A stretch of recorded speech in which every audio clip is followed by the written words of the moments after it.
আমি ওর প্রেমিক না, ওর সাথে আমার কোনো সম্পর্ক নেই। আমার একটা পরিচয় আছে, আমি একজন ফটোগ্রাফার।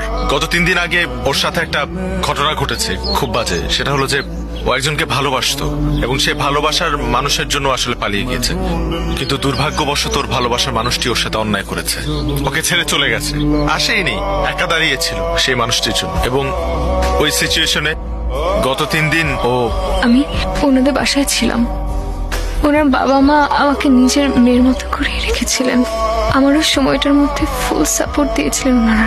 শুধু একটা রিকোয়েস্ট আপনাদের 4 জনের কাছে, ওকে না ওই আগের কথাটা মনে করিয়ে দিবেন না, ওকে কিছু বলবেন না, কারণ ও আবার আপসেট হয়ে যাবে। থ্যাঙ্কস ব্রাদার, তুমি আমার ফ্যামিলির জন্য যে কাজটা করেছো সেটার জন্য আমার ফ্যামিলি সারা জীবন তোমার কাছে কৃতজ্ঞ থাকবে। গত 3টা দিন আমাদের ফ্যামিলির উপর দিয়ে কি গেছে সেটা আমরা ছাড়া কেউ জানে না। তুমি না থাকলে জিনিসটা হয়তো আরো খারাপ হতে পারত। এটা তোমার বাসা মনে করবা, তুমি আজকে থেকে আমার পরিবারেরই একটা অংশ।